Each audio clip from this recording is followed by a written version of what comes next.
News 7 AKR. இப்போ பார்த்தீங்கன்னா பாலியல் வழக்கில் வந்து சிக்கி தப்பி ஓடிய நித்யானந்தா வந்து பார்த்திங்கன்னா உயிரிழந்துட்டார் அப்படின்னு 2 நாளைக்கு முன்னாடியே இந்த செய்தி வந்திருக்கு.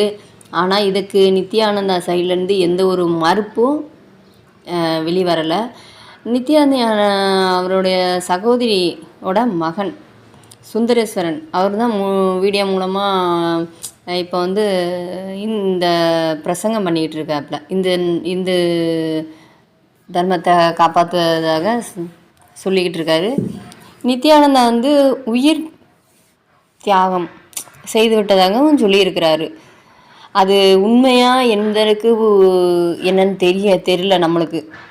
நிஜமாவா இல்லை இது பொய்யான தகவலா என்னன்னு தெரியல. இப்படி ஒரு தகவல் வந்திருக்கு இந்த இதில். என்ன அட்டாக் வந்தாலும் சுவாமிஜி நின்று அவரோட உயிரை தியாகம் பண்ணி நம்ம எல்லாருமே இன்னைக்கு சனாதன இந்து தர்மம் அப்படின்னு சொல்லிட்டு இருக்கிறது வந்து சுவாமிஜி பண்ற தியாகத்தினால சுவாமி உயிர் தியாகம் செய்து விட்டதாக பிரசங்கத்தில்